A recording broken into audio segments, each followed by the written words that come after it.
Aujourd'hui, je suis accompagné, comme vous le verrez toujours, de mon fidèle acolyte, Thierry Croix. Et moi, bonjour tout le monde.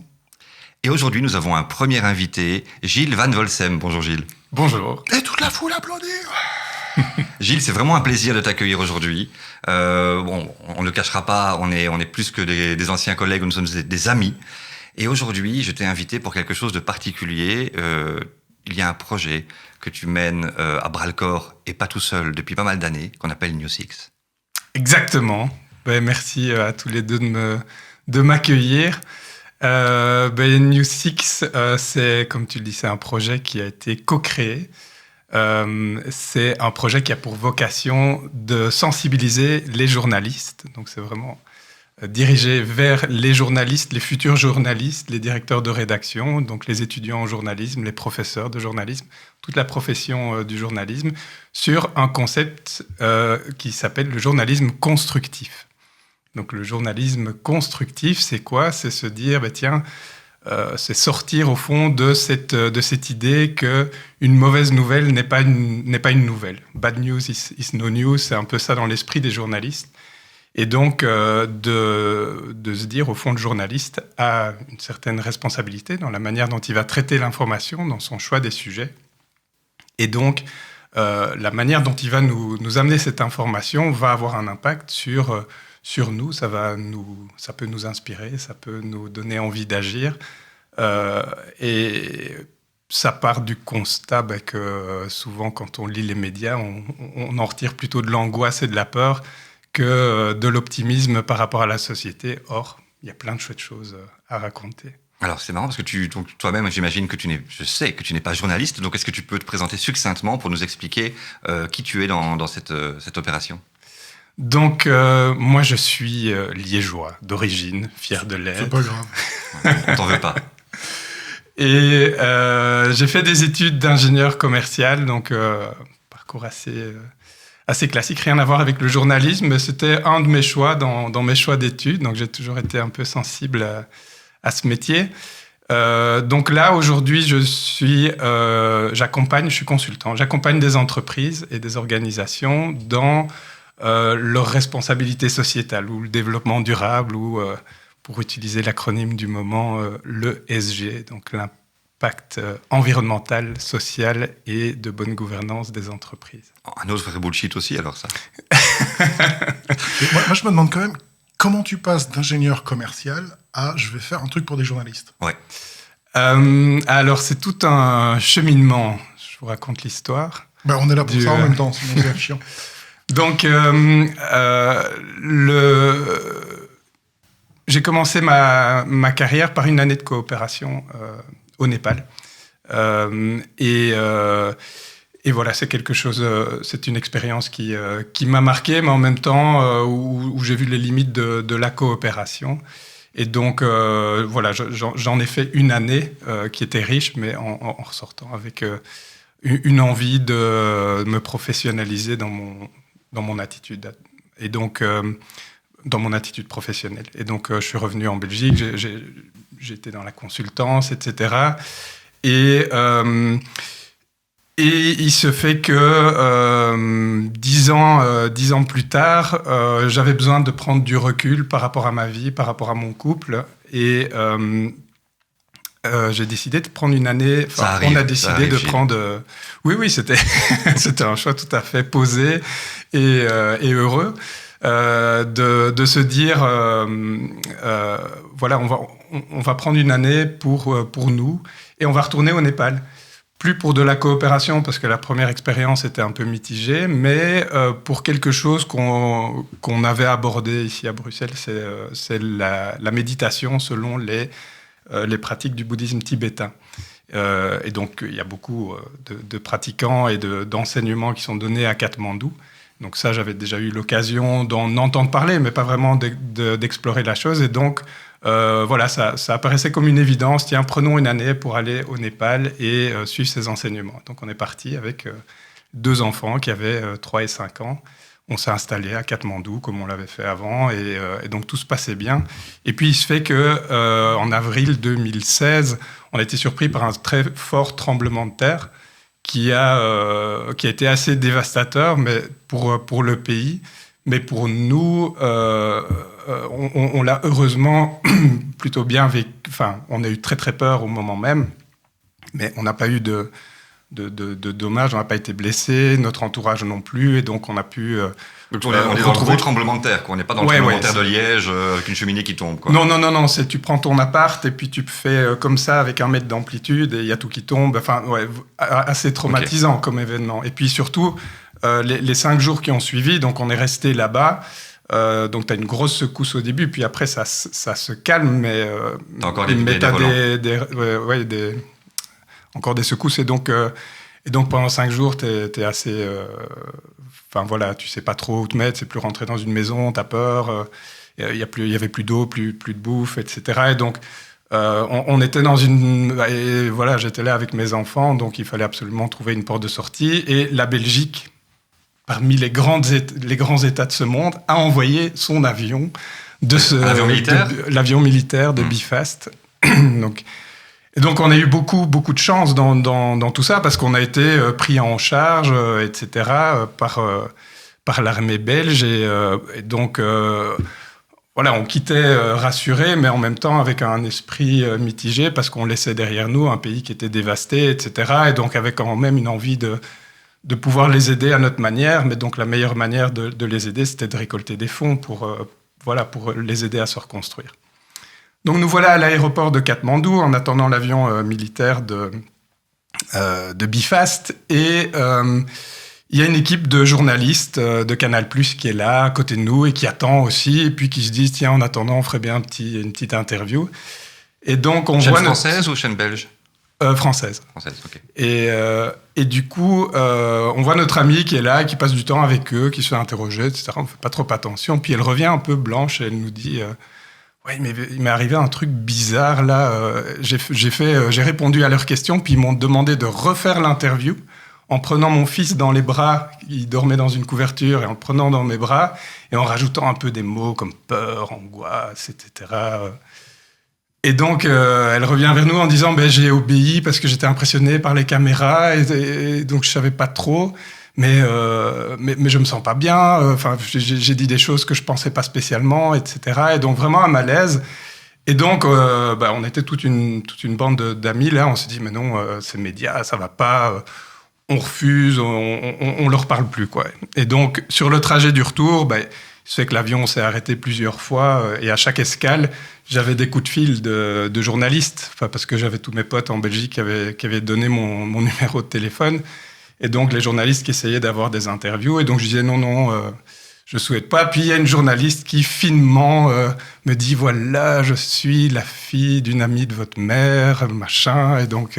Merci, maman. Vous étiez le seul couple belge ou quoi? Quoi? Vous étiez le seul couple? Oui, il n'y avait pas beaucoup de Belges. Et puis, comme on était à Bruxelles, notre numéro de téléphone a circulé peut-être plus facilement, quoi. Ok, donc tu étais un peu harcelé, quoi. Ouais, gentiment, mais par téléphone, tu vois. Mais je voulais pas y répondre. Et puis, en même temps, il y avait quand même un truc où je me disais, mais c'est bête parce que ce pays a besoin qu'on parle d'eux, parce qu'ils vont avoir besoin d'aide. Donc, si je peux contribuer à ça, c'est important. Donc, j'explique ça à la nana de la RTBF qui elle me dit, évidemment, parce que je lui explique l'histoire, je lui dis, écoute, moi, je lui explique mon histoire, là, avec Canal+, et elle me dit, non, mais rassure-toi, nous, on est une chaîne publique, c'est pas du tout comme ça que ça se passe à la RTBF, etc. Donc, elle me rassure, et je lui dis, la seule chose, c'est que mais j'ai plus vu mes parents depuis 10 mois, donc voilà, laisse-moi le temps de reconnecter, de les retrouver, et puis ensuite, sur le parking, on fait l'interview. Et donc, on arrive à Zaventem, dans la base arrière, là, la base militaire, donc une entrée un peu spéciale, ouais.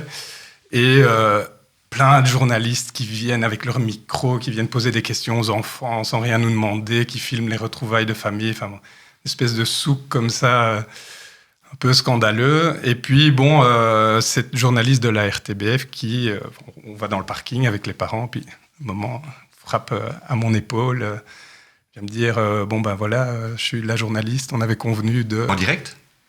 Et donc non, c'était pas en direct, c'était en différé. Donc du coup, on avait le temps de de discuter, mais donc en mode interview, mais donc elle te pose beaucoup de questions.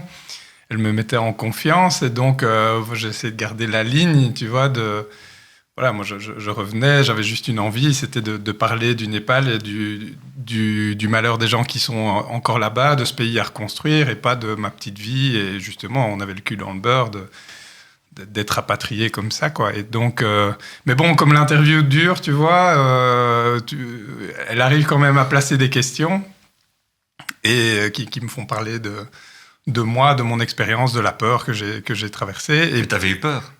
Et j'avais eu peur, mais oui. Mais oui. Donc c'est normal. Forcément, l'événement est son job. C'est ça, mais quelle histoire elle veut raconter, en fait. Donc, moi, je pensais qu'il y avait moyen de raconter une histoire, de montrer les faits, tu vois, de dire ce qui s'est passé et que je vienne témoigner de ce qui s'est passé. Mais de derrière, pouvoir amener le message, mais du coup, qu'est-ce qu'on peut faire pour les aider? Parce qu'il n'y a rien à faire. Le tremblement de terre a eu lieu, c'est un fait, on ne va pas le nier. Mais derrière, il y a moyen d'aider les gens qui en ont besoin, il y a un besoin. Et puis tu te retrouves chez toi à 19h30 devant les infos, quoi. Et du coup, en voyant le JT, l'angle d'approche qui a été choisi, malgré toutes les promesses qu'ils m'avaient faites, c'était...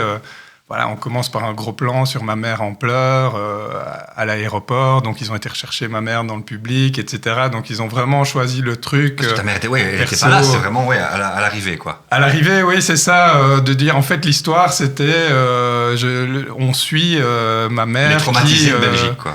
Oui, alors que, bon, forcément, ma mère était émue parce qu'elle nous avait plus revus depuis 10 mois. Donc, il y avait tout ça qui ressortait aussi. Ils avaient eu peur pour nous. Et donc c'est sûr que voilà, il y a un côté un peu dramatique dans l'histoire, mais finalement tout s'est bien passé. Ce qu'on peut on peut parler de ça, mais on a mis vraiment l'accent. Ils ont mis vraiment l'accent là-dessus. Et de mon interview, ils n'ont ressorti que les passages où je parle de moi, donc très court, et tout le reste où j'explique la situation sur place, ils n'ont pas du tout parlé. Tu t'es senti comment à ce moment-là? Tu te sens trahi. Je me suis senti trahi, scandalisé, fâché aussi, et impuissant en même temps, parce que voilà, tout ça est parti. Et en fait, les journalistes, c'est comme ça. Enfin, ils font leur truc, puis ils passent au sujet suivant. Mais on est sur une plateforme publique, donc il y a quand même l'étiquette de ce journalisme pour grande échelle. Est-ce que justement, tu n'avais pas plus confiance parce que c'était la RTBF, parce que... Ah oui, c'est ça. C'est pour ça que j'ai accepté cette interview parmi les différentes sollicitations, en me disant, ne connaissant pas le monde des journalistes, je me dis, oui, c'est vrai, une société d'intérêt public, société publique, va peut-être moins avoir ce réflexe de chercher le sensationnel, etc. Si le public était efficace, ça se saurait. Mais là, en tout cas, c'est le déclencheur qui te dit je vais créer News 6, il faut faire quelque chose. Alors, on y arrive. Le fait est que quelques mois après, je rencontre un dîner, je rencontre une journaliste qui travaille à la RTBF. Et donc, voilà, je lui vide mon sac, je lui raconte l'histoire comme je viens de vous la raconter, sans filtre, en disant que je suis scandalisé, que je me suis fait avoir, etc. Et il se fait que c'était la journaliste qui avait elle-même traité le sujet le jour même, donc qui présentait le JT. Et donc voilà, je dis voilà, désolé, mais voilà, c'est comme ça que je l'ai vécu. Et donc dans la discussion, je lui peut-être revenir un peu en arrière où quelques années auparavant, j'avais rencontré une association française qui s'appelle Reporters d'Espoir. Et voilà, rencontre dans le cadre d'un séminaire sur le développement durable, comme c'est mon métier, avec le directeur de Reporters d'Espoir qui m'explique, voilà, nous, on amène du contenu, du journalisme de solutions. Donc eux, leur mission, c'était d'amener des solutions auprès des médias mainstream pour mettre en lumière ce qui va bien aussi et peut-être des actions citoyennes qui ne sont peut-être pas spécialement mises en lumière parce que pas connectées aux médias ou qui n'ont pas l'intention, ils font leur truc sans vouloir trop en parler, Mais leur conviction, c'est de se dire, mais toutes ces initiatives-là, d'un côté, ça vient balancer les mauvaises nouvelles, hein, d'amener aussi des solutions, et puis ça donne envie d'agir, de voir que des gens prennent action, ça va désinhiber le gars qui a une idée et qui voit, qui lit dans le journal, dans le village à côté ils l'ont fait, pourquoi pas, moi aussi je peux le faire. Ok, tu les as rencontrés. Et alors qu'est-ce qui s'est passé par rapport à ça ? Et donc je trouvais son idée super chouette et pour l'avoir vécu moi aussi, de porter des projets quand tu as ton article de presse, tu vois, qui parle de ton projet, tout de suite tu gagnes en crédibilité et en définitive ça aide. Et donc j'étais convaincu que le journaliste a du coup un rôle à jouer par rapport au soutien qu'ils peuvent amener au projet. Et donc son assos, ça me parlait, je lui dis écoute, pourquoi pas étendre l'activité en Belgique. Et donc on avait eu déjà quelques tentatives de contact avec les médias, mais pas évident. Je disais oui, c'est du journalisme de bisounours, voilà. Donc on a eu beaucoup de. Est-ce que c'est pas un peu du journalisme de bisounours, montrer ce qui fonctionne bien ? Disons, l'angle d'approche de Reporters d'Espoir, c'est d'aller chercher les solutions, de les mettre en avant. Donc ça, c'est leur mission. Alors, chacun le prend. Disons que ça donne une autre perspective. Donc ça amène un contenu aux journalistes un contenu qui a peut-être plus de mal à remonter chez eux, en fait. Parce que les gens veulent de la sensation, parce que les gens veulent des problèmes, veulent de la misère. Oui, pourquoi ? Parce que alors, c'est la croyance du journaliste, hein, good news is no news, donc s'il n'y a pas vraiment une actualité, on va pas traiter le sujet. Ça, c'est ce que j'entends. Mais est-ce que c'est pas justement il y a le serpent qui se mord la queue ? Parce que j'ai l'impression que les journalistes se basent sur ce qu'ils pensent que le public veut, et le public prend ce que les journalistes leur donnent. Donc quelque part, il y a un moment où il y a une espèce de cercle vicieux, non ? Oui. Mais je pense que dans le lecteur, on a le choix maintenant, hein, d'aller vers les médias. On a tellement de choix par les réseaux sociaux, par le web. On peut aller chercher de l'information comme on le souhaite. Et donc, le sensationnel, en fait, reste un truc qui est facile, quoi. Mais c'est plus facile, en tout cas, de faire un article sur la guerre en Ukraine que sur la paix au Bénin. Ou au Sénégal. Ça devient un documentaire sur le Sénégal. Du coup, c'est plus un événement, c'est un non-événement. Ouais. Il faut du temps. Ça, on peut y revenir plus tard, mais ça, je pense que c'est un... Qu'est-ce que tu as fait, toi ? Donc, tu avais fait cette rencontre-là, ça t'avait touché de rencontrer cette association française. Reporters d'Espoir, Reporters d'Espoir. Et puis, tu rencontres cette journaliste à un repas. Et je rencontre cette journaliste à un repas, et donc je lui parle de ça. Je lui dis, parce qu'elle me dit, ah, mais oui, t'as raison, y a un truc qui va pas dans nos médias, on est trop vite amené à avoir cette approche-là, il y a un truc qui va pas, et ça mériterait un débat. Hein, et donc je lui parle de cette association, je lui dis, tiens, en France, ils font ça, est-ce qu'on pourrait pas... Et j'ai essayé de l'amener en Belgique, j'ai eu plein de portes qui se sont refermées, il y en a quelques-unes qui se sont ouvertes, hein, c'est pas ça, on a fait quelques petites actions avec des médias belges, mais c'était assez limité. Et donc elle me dit, écoute, on va aller voir le rédacteur en chef de la RTBF et lui parler de ça, je soutiens ton projet. Et donc on a relancé l'histoire avec Reporters d'Espoir, alors parce que moi j'étais personne dans le bazar. J'avais pas de légitimité. J'étais correspondant belge de Reporters d'Espoir et donc on a relancé la machine avec son soutien, donc Julie Morel qui est la journaliste qui avait couvert cet événement au Népal et qui du coup trouvait qu'il y avait un besoin de changer les choses. Et donc c'est via elle que Reporters d'Espoir a été en contact avec la RTBF. Qui avait fait ton... qui t'avait pris en vidéo. Non, c'est elle qui faisait le JT. Elle faisait le JT. Mais donc en tant que... je pense que c'est comme ça qu'ils sont organisés, mais celui qui fait le JT, c'est celui qui donne un peu les lignes éditoriales. C'est ça. Et quand tu lui as dit, elle était choquée. Comment elle a réagi quand tu lui as raconté ton histoire ? Tout de suite, je pense qu'elle était surprise de ma franchise parce que je l'avais pas reconnue. Je pense que les gens font gaffe quand ils lui parlent parce qu'ils la reconnaissent. Mais moi, je regardais plus les JT, donc donc tu lui racontes l'histoire sans penser à elle. Je lui raconte le truc sans filtre. Tu dis, mais justement, il m'est arrivé un truc, j'étais super choqué, j'étais vraiment vénère. Et à un moment donné, elle te dit, mais c'était moi. C'était moi, ouais. Voilà, et là, je me sens un peu mal, mais du coup, je lui dis, donc voilà, j'ai été transparent, mais... Voilà, il y a peut-être moyen de faire autrement. Et justement, j'avais cette idée, ça n'a pas marché. Est-ce qu'on ne pourrait pas relancer le truc avec Reporter d'Espoir? Donc, c'est comme ça qu'elle a... du coup, on a embrayé très vite là-dessus, tu vois. C'était pas...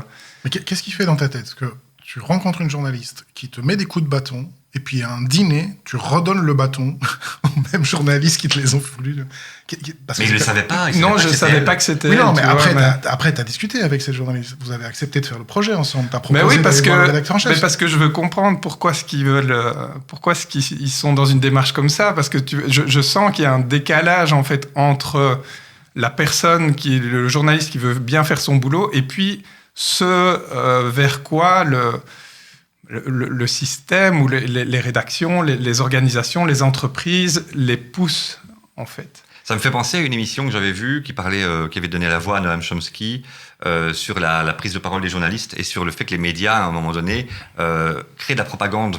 Et on avait interviewé pas mal de journalistes français qui disaient « Non, mais moi, je suis complètement libre de ma ligne éditoriale ».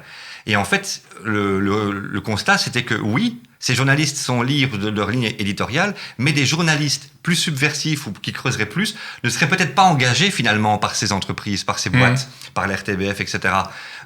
Ils créent leur propre modèle et ils créent également leur propre autocensure en se disant mais ça, on ne peut pas le mettre parce que les gens n'en veulent pas, ou ça, on ne peut pas le diffuser parce que ça ferait polémique. Je veux dire...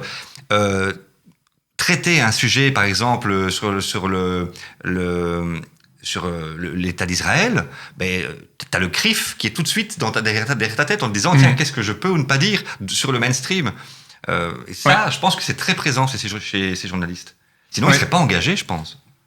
Oui, je pense qu'il y a ce côté autocensure, mais ça vient de différents... Avec le recul, là, ça fait 5 ans que New Six existe et donc que j'observe le monde des journalismes de l'extérieur. Et je pense effectivement qu'il y a une autocensure, que c'est pas des théories complotistes, que oui, ce sont les conseils d'administration de ces entreprises, de médias qui vont diriger la ligne éditoriale. Qu'est-ce qu'ils en disent, ces journalistes que tu as rencontrés, à qui tu as expliqué le problème, que tu sensibilises justement? Ils disent quoi? Du coup, cette opportunité qui m'était offerte d'aller à la RTBF participer à ce débat, donc avec Gilles Van der Potten, donc le directeur de Reporter d'Espoir, qui lui parle de ça depuis des années. Moi, j'avais pas la légitimité d'en parler, mais lui, donc moi j'ai organisé le truc avec Julie Morel, et lui est venu discuter, susciter le débat, amener le sujet, et donc on voyait qu'il y avait un réel répondant de la part des journalistes et un réel besoin. Alors, grosse discussion sur la bonne nouvelle. Ça, c'est toujours... Il y a toujours ce côté un peu bonne conscience. C'est un peu le truc qu'on retrouve quand on fait du développement développement durable dans une entreprise. On continue à faire ce qu'on a toujours fait et à côté, on a nos petites actions, développement durable, bonne conscience à côté. Ça, c'est le corporate bullshit, il y en aura partout. Voilà. Donc, il y a toujours ce décalage. Oui, mais la bonne nouvelle... Donc, c'était pas ça le sujet. Et donc, c'est pour ça que les journalistes belges, et j'ai senti que Reporter d'Espoir, en Belgique, ça allait pas fonctionner, ou ça répondait pas à un besoin des journalistes.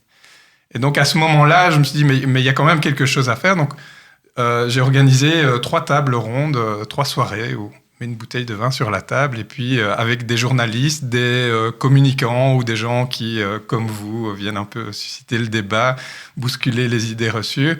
Et donc le vin, ça marche toujours. Avec le vin, ça marche. Donc, c'était dans un cadre convivial, on se réunissait, mais bon, sérieusement, je leur montrais, voilà ce que Reporter d'Espoir fait en France. Je pense qu'il y a un besoin en Belgique, mais qui est différent, j'aimerais le comprendre. Et donc, on avait, comme ça, de fil en aiguille, redéfini quelles sont les choses de Reporter d'Espoir, les actions de Reporter d'Espoir qui seraient utiles de reprendre en Belgique, les choses qui l'étaient moins, et de construire au fur et à mesure un programme d'action.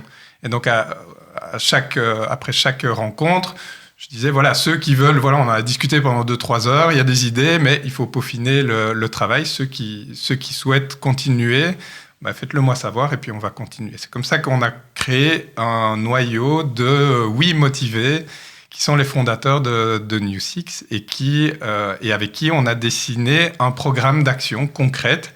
Et on s'est dit, voilà, on ne va pas faire ça comme je l'avais fait avant, le soir et le week-end, à s'épuiser, se prendre des portes qui se ferment. Il faut structurer l'approche.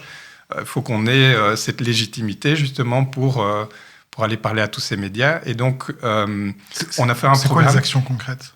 Qu'est-ce que vous faites ? Le programme concret, il se décline en plusieurs moments dans l'année.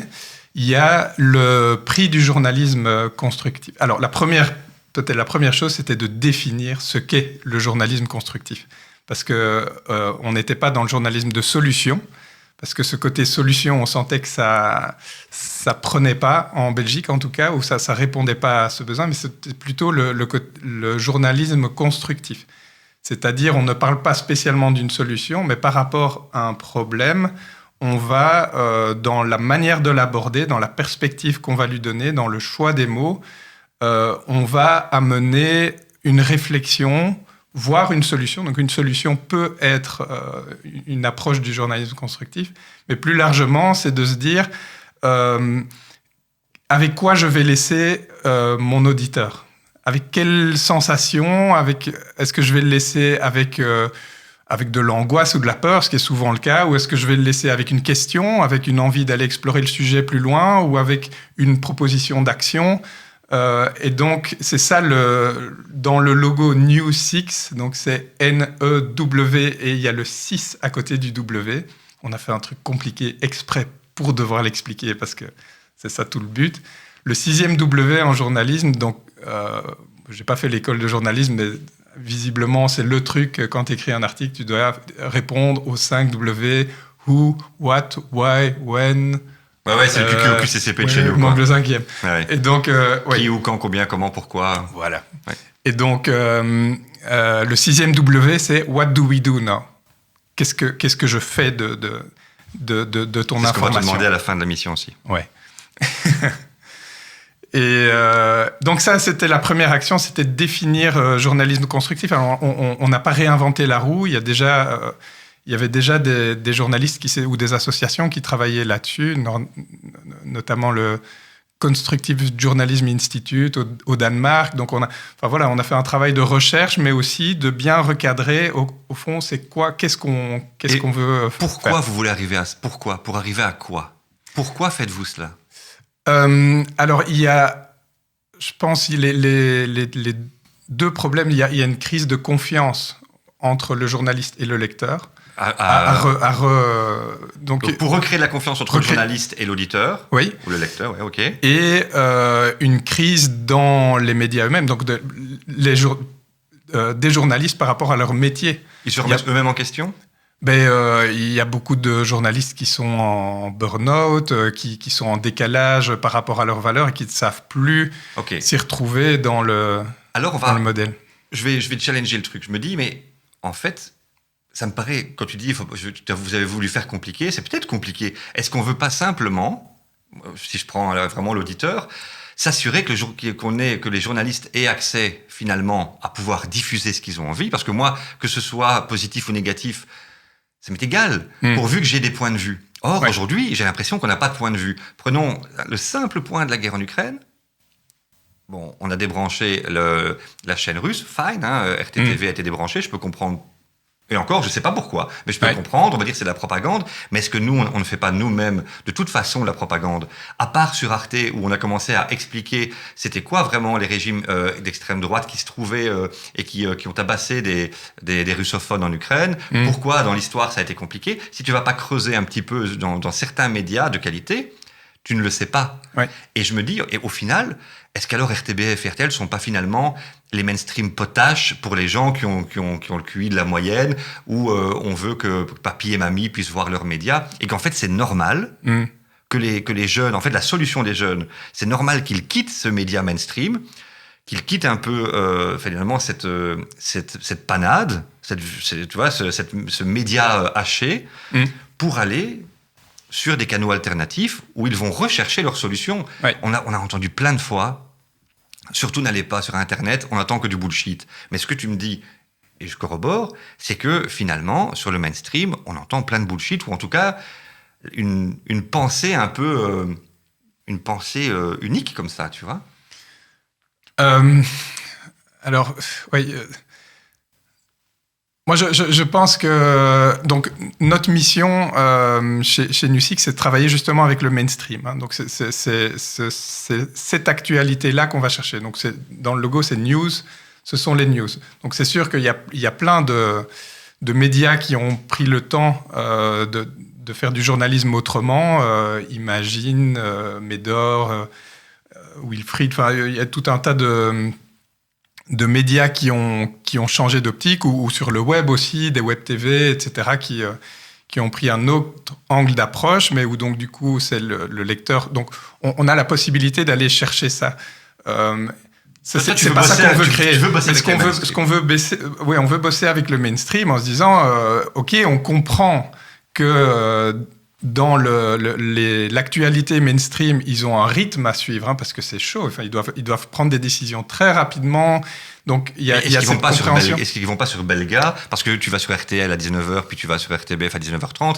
Tu as les mêmes choses dans le désordre. Ils vont prendre un autre point de vue. Mais on a les sujets de Belga, quoi. Oui. C'est peut-être ça, en fait, le problème. Parce que, pour remettre un peu le truc en situation, quand on regarde, par exemple, aux États-Unis, on a clairement les deux couleurs, hein, bleu-rouge, mais on a d'un côté Fox News, de l'autre côté CNN, ABC, où on donne justement le pouvoir, ce que tu disais, aux auditeurs, aux lecteurs, qu'est-ce qu'eux ont envie de voir. Et donc, résultat, tu as une chaîne qui est partie à gauche, l'autre qui est partie à droite, et au final, je pense qu'on oublie quand même un détail, c'est que le rôle pour moi du journaliste, c'est de ramener les faits, on est d'accord, c'est ce qui se passe. Il y avait cette illustration, tu sais, avec le mensonge qui rassure ou la vérité qui dérange. Et aujourd'hui, j'ai l'impression qu'on est tous sur le mensonge qui rassure, et on n'en a plus rien à foutre de savoir si c'est vrai ou pas. Et moi, c'est ce qui me manque dans tous ces trucs, parce que alors, RTL, c'est pour la ménagère de moins de 50 ans.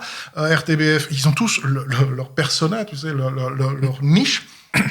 Peut-être que le problème, il est juste là. Arrêtons de demander aux gens, tu l'as dit toi-même, qui ont le QI d'une huître et qui ne pensent qu'à une chose, c'est avoir le bon JT et regarder Cyril Hanouna, et qu'on remette les journalistes comme étant, c'est lui, le maître de l'information. Souviens-toi, à l'époque, aujourd'hui, on n'a plus des journalistes qui te font comme le Watergate. Là, les journalistes qui ont décelé le Watergate, ils n'étaient pas pressés par le temps, c'était pas du mainstream, c'était du journalisme d'investigation. Mais est-ce qu'on en a plus, ou est-ce que ces gens-là sont juste payés à la pige, au lance-pierre, et finalement sont eux-mêmes, pour manger, obligés à un moment donné de racoler? Ouais. Alors, là, on va déjà plus loin. Je pense à court terme, il y a une réflexion à amener, une prise de conscience, en fait, à amener dans les journalistes. Je pense qu'il y en a beaucoup qui l'ont, et ceux qui ont cette prise de conscience, souvent, ils quittent la profession, ou alors ils décrochent, et on l'entend souvent. Nous, notre mission, dans un premier temps, c'est ça, c'est de faire prendre conscience que oui, il y a une manière de faire du journalisme, et ça revient au fondement de leur métier, en définitive. Hein. C'est comme tu dis, c'est ramener l'information et puis lui donner plusieurs perspectives. Mais il y a une déviance qui... voilà, c'est comme dans l'entreprise où il y a le modèle de maximisation du profit, il n'y a plus que ça qui compte, et on oublie toute la création de richesse qui se passe même pour des chaînes publiques. Et même pour des chaînes publiques, parce que c'est la profession qui se met dans ce truc. Il y a un besoin de rentabilité dans les médias. Et mais il n'y a pas eu une pétition signée par tous les journaux contre la RTBF? Il y a Vincent Flibustier, tu sais, de Nord-Presse, qui a mis ça en avant, parce qu'il reprochait à la RTBF de faire du journalisme professionnels, et que ça nuisait à leur côté journaliste privé sur le type d'information qui... Oui, il y a eu... c'est par rapport à une concurrence déloyale. Attends, donc, service public, c'est votre job, le service public, de remettre... Il n'y a pas de concurrence déloyale. Tu ramènes l'information, tu la ramènes telle qu'elle est, et tu as les mecs derrière qui te font « Mais non, nous, ça ne nous va pas ». Mais moi, ça me questionne sur la séparation des pouvoirs. On dit à un moment donné, politique, justice et l'information, il faut séparer ces pouvoirs et tout ira bien. Mais on se rend quand même compte que si aujourd'hui, en France, nos voisins ont un Macron, c'est parce que il a fait l'objet de toutes les unes au moment où on l'a lancé. Donc c'est quand même la surmédiatisation des mainstream, des magazines, etc., qui l'ont lancé. Quand on va dans les conseils d'administration de ces médias, et si on va à l'RTBF, on va voir qu'on va rencontrer du politique, on a quand même, à un moment donné, des personnes qui décident. Le cordon sanitaire en Belgique, qu'on l'aime ou qu'on l'aime pas, c'est quand même de la censure. Moi, je suis absolument pas d'extrême droite. Tu n'es pas d'extrême droite ? Non. Voilà, on n'est pas d'extrême droite. Et à la fois, on peut se questionner sur pourquoi est-ce qu'on ne peut pas laisser aussi la parole à l'extrême droite, ce qui n'est pas le cas en France. Et ce sont des questions qu'on se pose. Ouais. Donc, on a quand même des personnes qui disent vous pouvez ou vous ne pouvez pas dire ou faire telle ou telle chose. Donc, où est cette séparation des pouvoirs entre les médias, le politique aujourd'hui ? Ouais, enfin, j'ai pas vraiment une réponse à cette question. Mon impression, c'est que c'est une autocensure, comme tu dis. Il y a un mélange d'autocensure et de facilité aussi. Il y a une facilité parce qu'ils n'ont plus le temps, ces journalistes. Ils n'ont plus le temps parce qu'ils n'ont plus les moyens. En fait, leur modèle, mais donc ça c'est ma conclusion après ces 5 années d'action, etc., c'est que leur modèle arrive en bout de course des médias. Et il n'y a personne pour les réinventer. Ils ne vont pas le réinventer parce que c'est scier la branche sur laquelle ils sont. Donc ils essayent pour eux, parce que ce sont des gens qui ont fait des études, qui ont un idéal, pour la plupart, hein, ils ont vraiment cet idéal de pouvoir dénoncer, de pouvoir informer. Et puis, à un moment donné, ils sont heureux, ça y est, ils ont la martingale, ils rentrent dans ils vont pouvoir être écoutés. Et là, ils vont rentrer dans un système qui, insidieusement, d'après ce que tu me dis, va les amener dans un rythme qui va les épuiser. Peut-être que même physiquement, personnellement, ils sont impactés. Ils pensent bien faire leur travail et en même temps, ils servent la machine. Oui. Ils sont Enfin, ce que j'entends, hein, c'est qu'ils sont sous-payés, en fait. Ils sont très peu payés. Bon, ce sont des gens qui ont fait des études universitaires, etc. Ce sont des gens qui sont brillants. Et quand j'entends leur salaire et leur statut, la plupart sont indépendants, avec, voilà, t'es payé à la pige, puis tiens, tout d'un coup, non, on va changer l'émission. Demain, il n'y a plus, quoi. On te recontacte dans 3 mois, quoi. Quel employeur peut se permettre de faire ça ? Et là, ça se fait parce que si t'es pas content, tu vas voir ailleurs. Et comme il y a très peu d'opportunités, il y a peu d'argent, les journalistes acceptent de travailler dans ces conditions-là. Mais est-ce que c'est pas une manière de contrôler ça ? Oui. Moi, je pense que c'est subi d'un business model qui ne fonctionne plus. Il y a plus, en fait. Le problème du média, c'est que tu as un journal ou tu as une télé, il faut le remplir. Tu sois TF1, RTBF ou la télé de province, tu dois remplir toute la durée. Et donc, si tu n'as pas t'as pas les moyens, donc voilà, TF1 remplit tout son truc avec je sais pas combien, des centaines de personnes. Et les petits médias belges qui ont moins de revenus de publicité, etc., doivent faire la même chose, parce que quand tu es dans ton salon, tu zappes d'une chaîne à l'autre, doivent faire la même chose, mais avec 10 fois moins de personnes.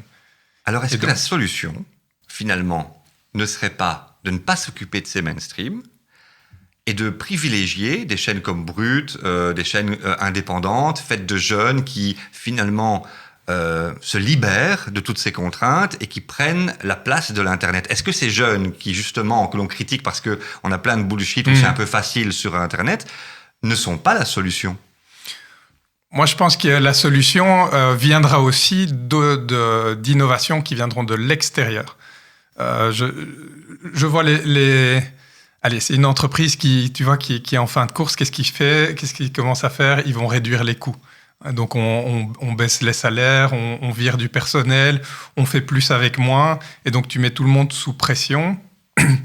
Et alors, on essaye de diversifier pour quand même avoir notre place. Hein, tu vois, on fait une plateforme web, on est présent sur les réseaux sociaux, etc. Donc, on demande aux journalistes de faire plus, quoi, parce que quand tu écris un truc en presse, tu dois le passer aussi sur les réseaux sociaux, etc. Donc, pour être présent partout. Et avec beaucoup moins d'argent. Donc, forcément, ils n'ont plus le temps d'aller en profondeur et de faire leur métier comme ils devraient le faire. Et donc, oui, ceux qui proposent des nouvelles solutions, des nouveaux médias, comme en presse papier, Imagine et Médor, etc., Donc, ils le font, mais ils galèrent aussi. Donc, il y a une solution qui doit venir d'ailleurs aussi, mais avec un business model. Et pour l'instant, je vois que toutes ces initiatives sont chouettes.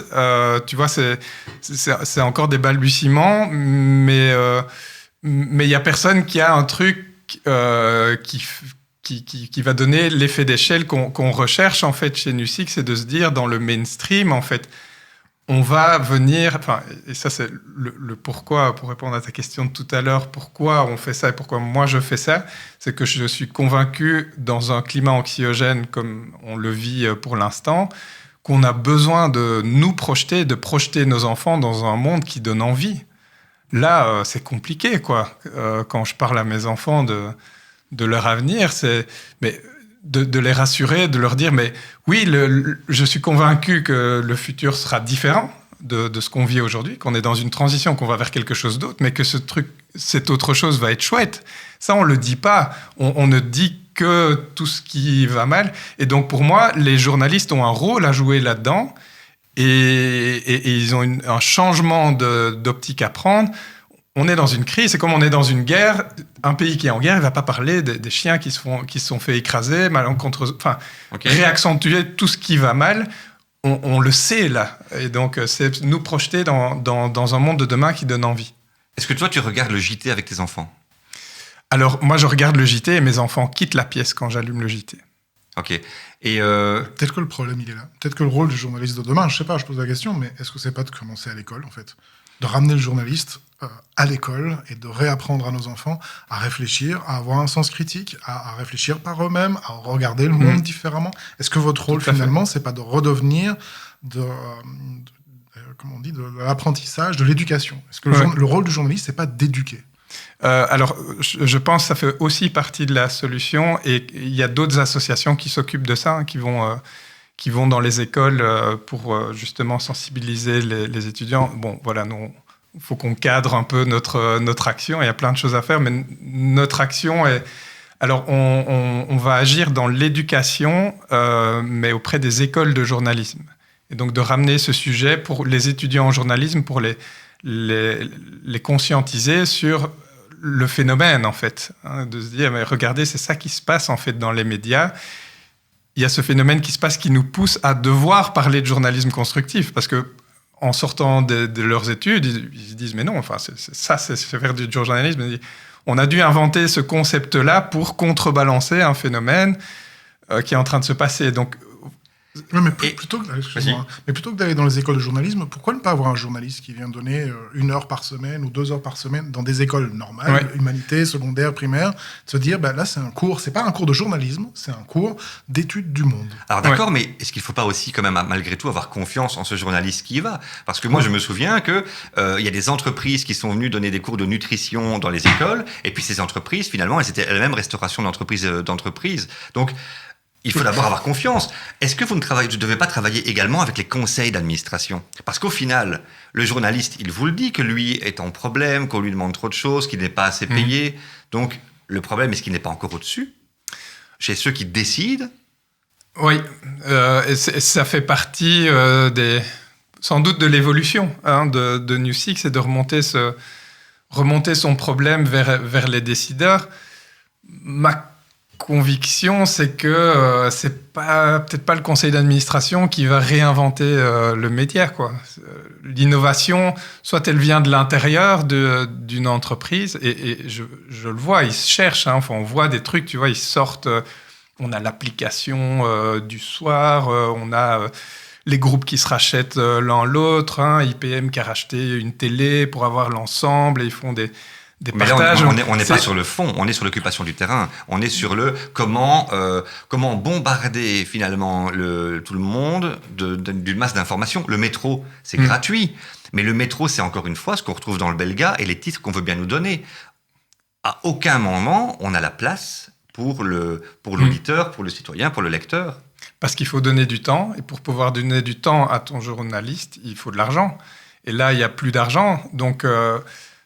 en fait, les réseaux sociaux, pour moi, ça a amené tous les revenus des publicités, en fait, sont beaucoup plus efficaces sur les réseaux sociaux parce que tu vas cibler. Donc, les entreprises qui veulent faire de la pub vont plutôt s'orienter vers ces réseaux sociaux et moins mettre de budget pour les spots publicitaires et pour les médias mainstream, les pages dans Pour moi, c'est ça la les question. journaux. Parce qu'on dit il n'y a plus d'argent. Alors, à mon avis, si, parce que quand on voit, par exemple, en France, le budget de certaines émissions, tu te fais, mais mec, quand tu vois les millions qui tombent, est-ce que c'est pas juste le fait qu'il n'y ait pas d'argent un bon moyen pour certains groupes, parce que tu parlais de rachat de groupes, alors, je ne vais pas donner les noms, mais en France, on connaît certains groupes qui gèrent un peu tous les médias.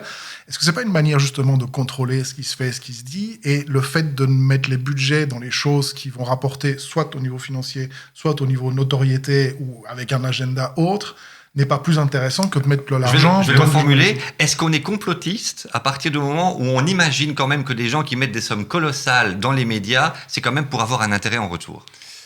C'est une bonne question, parce que parfois, quand je vois des rachats, on a le droit de se demander...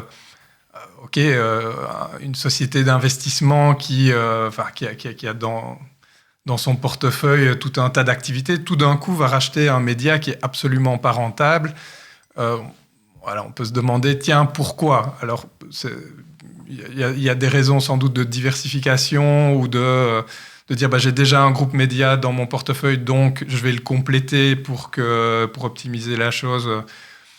J'ai rarement, en tout cas, ça se ressent pas au niveau des journalistes. Hein. Donc par rapport aux actions qu'on fait concrètement, on a des rencontres avec les journalistes tous les mois, tous les 2 mois. On fait 6-7 rencontres par an, juste pour les journalistes, pour qu'ils puissent débattre du sujet ensemble et partager leurs problèmes, et puis pouvoir se dire, tiens, comment moi, dans ma rédaction, je peux faire bouger les lignes. Et donc, dans ces rencontres-là, donc ils sont volontairement pas ouvertes au public, ou en tout cas pas toutes, pour que les journalistes puissent parler librement entre eux, où on est dans un contexte qui n'est pas concurrentiel. Enfin, ce sont juste comme des employés d'une entreprise qui vivent la même galère et qui se partagent un peu les choses. Nous, on vient amener du contenu, donc il y a toujours une personne extérieure qui vient parler de sociologie, qui vient parler du choix des mots, qui vient présenter un média qui a pris une autre ligne éditoriale. Donc on vient amener de l'inspiration, susciter un débat entre eux, et puis il y a des discussions, et de nouveau ça se passe dans un cadre convivial où on va discuter et papoter. Et donc pendant 5 ans, j'ai suivi ça et j'entendais tout ce que ces journalistes disent, et j'ai pas ressenti que le problème venait d'une direction ou de conseil d'administration, ou voire qui justement dirigeait les lignes, etc. Alors c'est sûr que la manière de recruter a forcément un impact. Et puis, ça, si tu mets du budget sur de l'investigation, c'est un choix. Si tu n'en mets pas, et si tu presses les gens juste pour aller prendre les titres belgas et les développer, c'est un autre choix. Voilà. Les moyens sont quand même là. Tes équipes, elles doivent quand même aller sur le terrain. Tu dois quand même dépenser de l'argent, mais c'est un choix de moyens. Donc c'est un choix politique que tu fais. Oui. Et qui est basé sur des croyances aussi. On a toujours fait comme ça. Ce qui vend, ça va être le sensationnel. Et donc oui, des médias qui sont... on peut imaginer, on a un conseil d'administration ou comité de direction, on doit prendre des choix, il n'y a plus de rentabilité, qu'est-ce qu'on fait? On voit, on va regarder les articles qui créent le plus de clics parce qu'on est payé par nos annonceurs au clic. Et ça, pour une chaîne privée, je comprends. Une chaîne privée qui affiche sa volonté de faire du profit, aucun problème. Mm-hmm. Pour une chaîne publique qui demande de l'argent contre un service, je comprends beaucoup moins. Ouais. À un moment donné, elle a son budget et puis elle a sa ligne éditoriale, et elle devrait justement, dans cette séparation des pouvoirs, s'autoriser de se dire, mais maintenant, voilà, j'ai reçu mon subside et j'ai le droit de développer, et ça va partout, il n'y a pas que les médias. Tu prends maintenant les programmes de théâtre, tu sais que il y a 5 ans, ou il y a 4 ans, si tu voulais faire une pièce qui allait avoir des subsides, il fallait faire une pièce sur l'arabo-belge qui essaie de pouvoir vivre quand même correctement, alors que lui, il est pas intégriste. 3 ans avant, tu devais être absolument le féministe. Maintenant, ça serait quand même bien qu'on puisse être transgenre et s'expliquer que pouvoir être transgenre, c'est être comme tout le monde et que c'est chouette et que c'est cool quand même. Donc, Voilà, c'est difficile de reprendre par exemple une pièce de Václav Havel et de la remettre au goût du jour parce que c'est un sujet qui va te déranger. Il y a des choses comme ça qui ne passent plus. Donc cette censure, elle est omniprésente.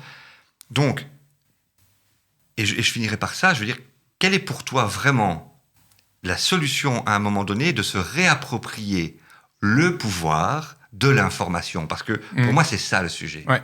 C'est que le citoyen ait ce pouvoir d'être informé, et justement informé, et que le journaliste puisse être un militant, et je pense qu'il y en a, et qu'il ait les moyens de se faire entendre. Pour moi, l'idée, ce serait de créer un lien direct entre le journaliste et le lecteur. Et que le lecteur ait le choix de son journaliste. En fait, aujourd'hui, comment ça se passe? Si je veux être informé, je dois m'abonner à un média, donc à un ensemble de journalistes qui vont me donner leur avis. Et c'est un avis qui est filtré aussi, parce que ça aussi, j'ai appris, le journaliste écrit son texte, puis il y a quelqu'un qui repasse derrière. C'est quand même pas pas pour censure, le ce truc. modifier, mais pas pour le. Non, c'est du marketing. C'est pas pour le modifier, c'est pour le marketer. C'est quoi la différence mais entre quoi marketing et censure? Ouais. Alors, explique-moi. Alors peut-être qu'il y a oui, il y a sans doute de la censure aussi. Donc il y a ce rédacteur en chef qui, il y a de la mais donc une censure qui peut venir du rédacteur en chef, peut-être. J'en sais rien. Mais moi, ça me plaît ton idée. Donc, imaginons, on aurait par exemple une plateforme dans laquelle les journalistes publient leurs articles et au lieu de liker, eh bien, tu dois raccorder ta carte de crédit et en fait, tu ne likes pas, tu rajoutes 1 euro. Et qu'en fait, tu puisses directement toi-même être le pouvoir subsidiant de tes journalistes. Est-ce que ce serait pas possible de faire ça? Alors c'est en cogitation, c'est sur l'établi. Mais du coup, tu retombes dans les mêmes travers. C'est-à-dire que tu vas avoir des journalistes qui diront ce que les gens ont envie d'entendre pour avoir un maximum de... Oui, mais tu auras des choix. Tu pourras Il y aura lire des choix, en fait. L'idée, en fait, c'est indépendant. Tu vois, aujourd'hui, si tu veux avoir un avis sur, sur la crise en Ukraine, tu vas regarder, tu auras peut-être l'abonnement au soir et puis l'abonnement à la Libre, et puis tu vas regarder le JT, tu auras 3 points de vue. Mais pour avoir un point de vue, donc sur un même événement, pour avoir un point de vue, moi j'aimerais bien savoir ce qu'un journaliste ukrainien dit de cette crise. J'aimerais bien savoir ce qu'un journaliste polonais dit de cette crise, ce qu'un journaliste américain dit de cette crise. Là, pour le faire aujourd'hui... Biélorusse aussi? Et biélorusse et russe, ouais, certainement. Et donc de pouvoir moi-même... ouvrir ce champ, avoir une perspective très large sur un même événement, parce que les journalistes, ils ont beau dire, je les entends chaque fois, oui, non, mais nous, on ne met pas notre avis dans l'article qu'on va écrire. Mais si, forcément, et c'est OK, tu vois, c'est normal que tu vas écrire le truc par rapport à ta vision des choses, à ta vision du monde. Et donc, c'est normal qu'un Belge va écrire différemment sur la crise en Ukraine qu'un Polonais qui vit à côté, qui a peut-être sa famille, qui est là-bas, etc. Et donc ça, je trouverais ça intéressant de se dire, tiens, par rapport à un événement, que facilement, j'ai plusieurs points de vue. Ouais, mais alors, et là, aujourd'hui, on peut le faire via le web, mais c'est compliqué, en fait. Mais alors, c'est plus du journalisme, c'est de la critique. C'est comme pour un film au cinéma. Hugues Daumier, c'est pas un journaliste, c'est son avis, c'est lui qui est dedans, c'est un point de vue du film, c'est un point de vue. Mais donc, est-ce que la différence doit pas être faite là? Quelle est la différence entre un journaliste et un critique? Parce que pour moi, le journaliste, c'est les faits sont comme ça. Après, mon avis et c'est ma critique, c'est que c'est bien ou c'est pas bien. Oui, où est-ce que tu traces cette ligne? Moi, je crois qu'ils le font déjà, en fait, sans le vouloir. Donc, ils veulent rédiger les faits. Et ils le font bien. Moi, je pense qu'on a besoin de ce métier de journaliste parce qu'on a besoin de contenu. Quel que soit le support, les supports ont été révolutionnés, mais fondamentalement, on a besoin de contenu. Sur le web, il y a beaucoup de contenu qui est de basse qualité, et donc on a toujours besoin. Quoi, c'est sur Internet, c'est vrai. C'est ça. Mais donc on a besoin mais c'est ça. Maintenant, on a tellement d'infos, on a besoin d'un contenu de qualité et qui est validé d'une certaine manière.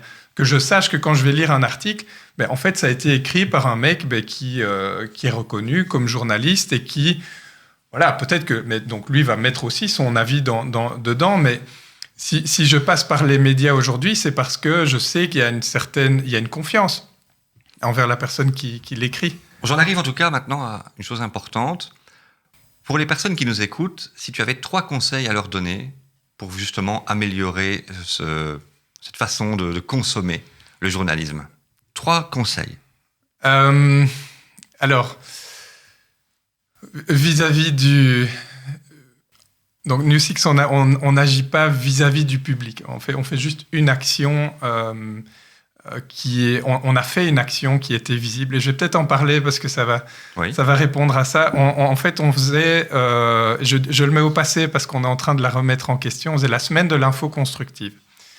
Donc, c'était quoi ? C'était mettre tous les journalistes ensemble la même semaine et leur demander de s'approprier le journalisme constructif à leur manière. Donc, on mettait un thème et chaque média pouvait s'approprier le truc. Donc, c'était assez unique de faire un truc où tous les médias faisaient la même chose en même temps, parce qu'il y a les opérations 11 machins, mais c'est pas tout le monde en même temps. Il y a une grosse concurrence entre eux, forcément. Et donc, là, tous en même temps. Et alors, ce qu'on a vu, c'est... Donc, on leur donnait un logo, Semaine de l'info constructive. Et on a vu là où ils mettaient les logos. Et donc, on a vu les décalages, en fait. Il y avait des articles bonnes nouvelles, bisounours. C'était pas ça l'idée. Mais donc, je pense que c'est... Le conseil aujourd'hui, c'est de pouvoir, vis-à-vis des médias, c'est dans le choix des médias qu'on va prendre, de pouvoir s'ouvrir à des médias qui prennent le temps. Est-ce qu'il faut éteindre la télé ? Je pense qu'il faut encourager les journalistes qui prennent cette démarche-là. Et je vois que les choses bougent quand même sur la RTBF. Il y a des émissions, prenons un exemple, et Déclic le tournant, c'est Julie Morel, celle dont on parlait tout à l'heure, qui est aussi derrière ça. Il y a des choses qui bougent et je pense que ça, c'est intéressant d'encourager ces émissions-là en les cliquant, en les likant, etc. Donc, alors, on a le réflexe toujours, quand il y a un truc un peu sans sas, on va cliquer dessus parce qu'on est hyper curieux, c'est humain. Donc ça, on ne va pas pouvoir s'empêcher. Ce qu'on peut s'empêcher de faire, c'est de liker, de cliquer, de partager, parce que ça envoie un signal envers les directeurs de médias que c'est ça qui marche et c'est ça qui va... Moi, je trouve que en tout cas, je pense que c'est pas gênant d'avoir quelque chose qui bouscule à un moment donné, parce que tu vas cliquer dessus. Moi, c'est comme ça que je fais. Je vais être à un moment donné intrigué par quelque chose. Et si ça me touche, je vais aller me renseigner et voir finalement d'autres points de vue. Et c'est ça, c'est l'accès à l'information pour pouvoir avoir d'autres points de vue. Mm-hmm. C'est comme le débat, ce serait intéressant, parce qu'on n'en a plus des débats. Moi, je me souviens j'avais participé à un débat de la RTBF sur le fait que je n'allais pas voter. Mm-hmm. Et j'expliquais pourquoi j'allais pas voter. Et on était sur un débat où on avait 4 partis politiques représentés. On avait également 3 spécialistes, et nous, on était 2 simples citoyens qui n'allions pas voter. Et tout le monde était pour le vote. Ouais. Mais c'est pas un débat. C'est de la propagande. C'est être pro-élection. Et jamais on ne met en contradiction des spécialistes aussi qui disent « Mais oui, voilà les limites de l'élection. Voilà les limites de notre démocratie. » Donc, c'est ça aussi. Moi, j'ai aucun problème à ce qu'on soit dans la provocation. Mais prenons un autre exemple. Tout le monde se souvient encore de cette émission où on avait dit qu'on séparait la Flandre de la Wallonie. Ouais. Ça avait fait en tout cas, ça avait fait parler, ça avait fait un scandale. Et ensuite, au JT, il s'est excusé en disant « On crée ça pour créer un débat ensuite. » Mais le problème, c'est que le débat, il n'a jamais eu lieu. On n'a jamais eu de débat. Et donc, pour moi, être populiste, être provocateur, aucun problème. Mais comment est-ce que tu recrées le débat ? Parce que le débat, c'est le pouvoir, c'est l'appropriation de l'espace public, c'est la reprise de la parole. Donc, ma question, c'est... Comment on recrée ce débat ? Ça, c'est une excellente question, Steve. tu recommences. Pour moi, tu recommences depuis l'école. On n'apprend plus aux gens à débattre. Aujourd'hui, tu es pour moi ou contre moi. Ça, c'est les débats aujourd'hui. Alors, c'est pas de l'éducation, c'est de la philosophie qu'il faut remettre à l'école. Parce que l'éducation, c'est encore une fois amener avec une pensée. Oui. La philosophie, c'est justement développer sa propre pensée et son esprit critique. Oui, il y a des... Je pense qu'au niveau de l'éducation, les choses bougent aussi. Donc, il y a beaucoup de choses qui sont en mouvement. Enfin, il y a des exemples, mais donc ce sont des petites choses dont on ne parle pas. Mais toutes ces pédagogies alternatives, etc., vont amener nos jeunes dans dans tout ça. Donc il y a un ensemble de choses qui bougent en fait. Hein. C'est ça que je trouve passionnant dans l'époque qu'on est en train de vivre, c'est que tout est en mouvement. Alors ça donne un certain vertige qui passe. On n'est plus les certitudes des générations avant où on se posait peut-être beaucoup moins de questions, mais du coup on a cette opportunité de recréer, de créer des choses. Et donc moi je pense qu'on le fait, j'entends souvent des gens qui ont des idées et qui ont peur de les mettre en application. Moi, le conseil, c'est de tester ces trucs, de tester ces idées. Et puis, on est souvent surpris de voir que de un, on est rarement seul. Moi, sur ce truc de reporter de sport, je me suis dit, il y a une montagne devant nous, etc. Et puis, en fait, juste en parlant autour de moi, il y a plein de gens qui avaient cette même idée et cette volonté et qui ont mis du temps. Les 8 fondateurs, ils ont mis un temps dingue dans ce projet. On s'est investi. Et puis, ça a été, au-delà de l'objectif du projet, c'était une histoire humaine. C'est des amitiés qu'on a créées. On a vécu plein de super chouettes moments.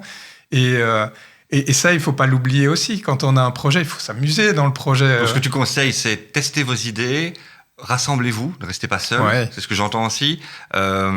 Vivez cette aventure humaine. Et puis, tu ouvres les portes aussi. Et si elle n'est pas ouverte, tu te permets un peu de bypasser ces portes-là. Mais justement, ça arrive parce qu'on arrive bientôt à la fin de notre émission. Il restera encore notre petit questionnaire qu'on va te passer.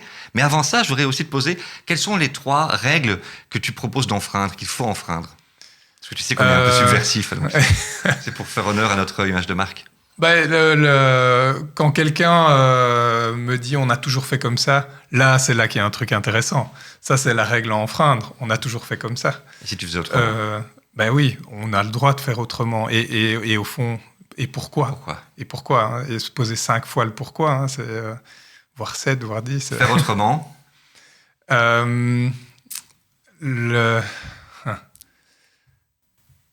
le journalisme. La règle à enfreindre. Une colle, là. Si jamais ça te revient, n'hésite pas à le dire. Oui. Et je passe maintenant la parole à Thierry. Oui, alors moi je vais te donner 3 petites citations. D'accord, okay. On va les faire une par une et j'aimerais avoir ton avis par rapport à ces citations. Alors, une citation de monsieur, un gars un peu connu qui a fait 2-3 trucs, Oscar Wilde, qui disait « La différence entre littérature et journalisme, c'est que le journalisme est illisible et que la littérature n'est pas lue. » Oui, quand on prend le temps, enfin, ces médias alternatifs qui prennent le temps de faire des longs articles, etc., on voit que ça marche plus difficilement. On prend moins le temps. C'est une question de temps, quoi. On prend moins le temps de lire ces médias. On veut peut-être aller plus vite, et donc c'est plus facile de lire des très courts articles qui vont pas en profondeur dans le métro, et puis de s'en tenir à ça. Que de prendre ce temps d'aller en profondeur. Et donc, du coup, ceux qui le font, donc pour le journaliste, c'est super intéressant, mais du coup, ils n'arrivent pas à gagner leur vie avec ces modèles-là. Ok. Une autre citation de Jules Janin. « Le journalisme mène à tout, à condition d'en sortir. » Oui, enfin, je vois beaucoup de journalistes qui trouvent un autre job, en fait, juste parce que... Donc c'est frappant de voir ceux qui viennent à nos événements sont des gens qui sont sensibles sur le sujet, et en discutant, quand on fait un tour de table pour demander de se présenter, on dit « Bon voilà, moi je suis freelance, bon à côté je fais de la com, ou à côté je fais des bracelets, ou je fais... » Ils ont tous un autre job à côté parce que c'est difficile d'en vivre, hein, et c'est ça qui est dommage dans un monde de surinformation où on a besoin de contenu et on ne trouve pas leur place là-dedans. Okay. Et alors la dernière citation qui nous vient de Honoré de Balzac. « Le journalisme est une grande catapulte mise en mouvement par de petites haines. » Je sais. Ça me fait penser à une autre citation, c'est que quand on met son attention sur quelque chose, sur quelqu'un, ça grandit. Et donc, ça arrive souvent qu'il y ait des événements qui, dans les faits, enfin oui, il s'est passé quelque chose, mais c'est pas hyper grave, et que le fait de surmédiatiser, en fait, on en fait un monstre. Hein. Je pense bêtement à la Coupe du Monde, là, quand il y a eu... c'était Maroc-Belgique et qu'il y a eu des incidents. Il se fait que j'étais dans le centre de Bruxelles ce soir-là et donc à regarder les médias, mais Bruxelles était à feu et à sang. Et alors que j'étais là avec mes enfants, oui, dans le fond de la rue, il y avait un peu des gens qui manifestaient, qui étaient un peu chauds. Et rien de... Enfin voilà, quoi. C'est 10 gars qui étaient un peu chauds et qui se sont emballés et qui ont fait des bêtises. Donc du coup, le fait de mettre le projecteur dessus, ça grossit les traits. Évidemment. Ouais. C'était le fameux principe un chien mord un homme, ça n'intéresse personne. Un homme mord un chien, c'est là que tout le monde se... Ça me donne maintenant le moment important, c'est ton testament philosophique. Avant l'émission, on t'a demandé d'écrire 3 choses. Donc, la première question qu'on t'a posée dans ton testament, c'est qu'est-ce que tu aimerais laisser à l'humanité ? Alors, attention, d'abord, ambiance. Nous sommes ici réunis en ce jour... Non, je veux pas, c'est glauque. Il n'y a pas Pascal Claude. Donc oui, qu'est-ce que tu aimerais laisser à l'humanité ? C'est de l'inspiration. C'est de montrer qu'il y a d'autres manières d'agir et de construire les choses ensemble et puis de construire une société. Et par des petites choses, je ne crois pas que moi tout seul, ni personne peut sauver l'humanité, mais d'amener ma contribution et puis que ça donne l'envie aux autres d'agir. Ça, c'est un point. Et puis, je suis musicien, donc si je peux laisser quelques notes de musique derrière moi, j'en serais très, très honoré. Quel genre de musique ? Alors, de la chanson française, je fais partie d'un groupe qui s'appelle Baliverne, donc j'en fais un petit coup de pub au passage. On peut retrouver le clip d'ailleurs sur YouTube. Le clip sur YouTube. On mettra le lien dans la vidéo. Sur les plateformes de streaming. Quoi ? On peut passer un extrait ? Oui, certainement.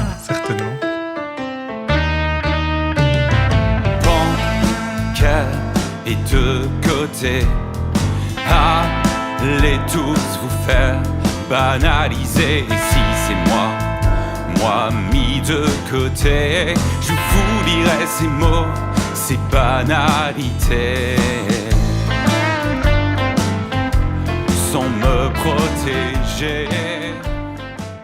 Excellent. Merci. Et donc voilà, ça c'est une manière aussi des choses à laisser à l'humanité, des notes de musique. On va avoir besoin de beaucoup de musique, d'art et la place des artistes aussi. Ouais. Qu'est-ce que tu laisserais à ta famille ? Alors à ma famille, c'est la confiance en l'avenir. Par rapport à tout ce que je vis, c'est de se projeter dans quelque chose qui donne envie. Et puis c'est de leur donner l'opportunité dans tout ça d'être, et là je parle plus pour mes enfants, d'être qui le souhaitent vraiment au fond d'eux-mêmes. Donc de leur ouvrir, de leur donner cette place-là. Et alors, très pratique, de leur laisser un lieu où ils puissent se rassembler.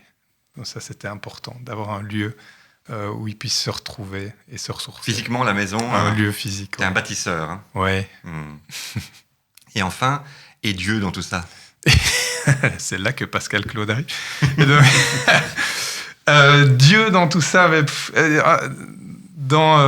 avez entendu, au début, j'étais un peu me questionner sur la religion, la philosophie, etc.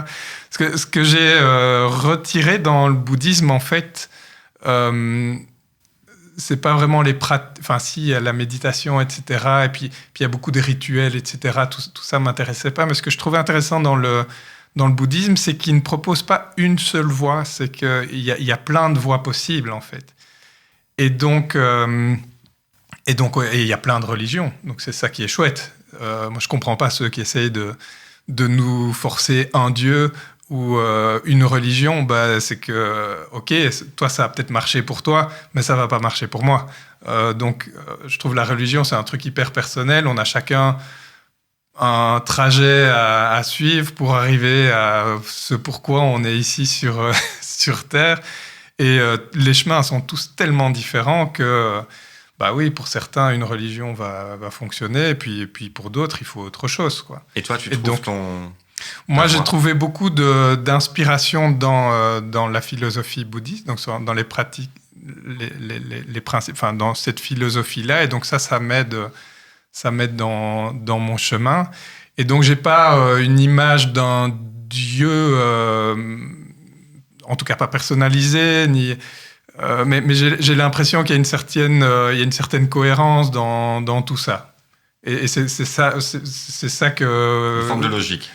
Oui, et c'est ça que j'appellerais mon Dieu à moi, c'est cette cohérence dans l'ensemble de l'humain, du vivant en fait, que ce soit les humains, les animaux, et tout ce qui compose tout ça. Et donc tous ces dieux en fait peuvent nous aider dans la vie à avoir une vie heureuse et épanouie, et puis à vivre ensemble de manière harmonieuse et aborder la mort en sérénité. C'est ça pour moi le chemin, une voie qui est importante pour moi de trouver. Donc, voilà. Moi, je laisse mon corps à la science, c'est beaucoup plus drôle. Elle en veut pas. Est-ce que la science voudrait de ton corps? À ce point-là, je pense qu'il y a des trucs intéressants à aller récupérer, juste pour les études. 3 livres. 3 livres, alors qui m'ont marqué. Il y a un livre qui s'appelle, et je le vois derrière toi, c'est Factfulness. C'est un bouquin qui est, c'est plein de stats, hein, donc il faut aimer ça, mais en fait, ça ouvre les yeux sur les idées reçues qu'on a par rapport au monde. Parce qu'en fait, moi je suis né en 80. Depuis 80, la population mondiale, elle a doublé. Il y a des pays qui se sont développés et il y a tellement de choses qui se sont passées qu'on reste souvent coincé dans nos stéréotypes sur des pays, sur des populations, etc. Et dans ce bouquin-là, il remet des stats sur plein de trucs de la vie de tous les jours, comme ça, sur toutes des idées reçues, sur des pays, sur le niveau d'éducation, etc. Et donc, ce bouquin-là, je trouve il redonne beaucoup d'optimisme parce qu'on critique beaucoup les dernières années en disant qu'on a fait créer plein de soucis avec notre développement économique. Mais là, ça montre à côté tout le bien que ça a amené, tout ce développement économique et toutes les révolutions aussi sociales qui ont eu lieu ces dernières années. C'est très optimiste. C'est super optimiste. 2 autres livres alors, tu prends pas tous ceux qui sont dans ma bibliothèque. Non, je prends pas tous ceux qui sont dans la bibliothèque. Il y a... Oui. Bon, il y a Les Piliers de la Terre. Moi, ça a été un bouquin qui... c'est sur toute l'histoire... parce que j'aime bien ce milieu de la construction, Ken de Follett. l'immobilier, etc. Donc, ça, c'est un bouquin qui m'a fort... T'as lu l'ensemble de son œuvre, Ken Follett? Parce qu'il y a des briques. Hein. Oui, il y en a quelques-uns. Il y en a d'autres aussi. J'ai pas encore. Non, j'ai cette chance de pas les connaître tous. Il y a encore beaucoup à découvrir. Et alors, un troisième que j'ai lu récemment et qui est très sympa, qui s'appelle Une famille à vendre. Une famille à vendre. Oui, c'est tout de suite ça sympa.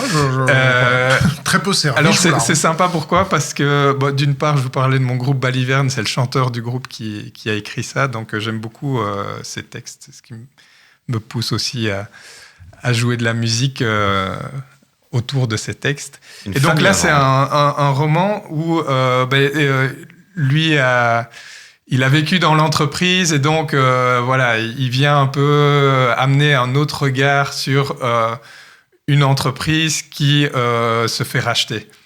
Et donc j'ai vécu ça récemment et donc c'était amusant de relire ça, donc transposé c'est la même histoire mais avec une famille en fait qui se fait racheter parce que le père n'arrive plus à gérer sa famille, donc il y a un gros investisseur qui vient racheter la famille pour l'amener à gérer. Et donc, on voit toutes les maladresses de l'entreprise, de la gestion des ressources humaines, en voulant faire bien, en fait, où en fait on casse les fondements de... Qu'en fait, une entreprise, c'est un groupe, c'est comme une famille, il y a des relations, il y a des gens qui ont un passé, qui vivent des choses ensemble. Et donc, on vient avec des méthodes de ressources humaines qui sont souvent maladroites. Et donc, ça dépeint complètement ça. Puis, tout se passe en Belgique avec des clins d'œil plein de belgicisme dedans. Donc on se projette pas mal dedans et je trouve, c'est un auteur qui mérite d'être mis en lumière. Donc voilà, je voulais vous en parler.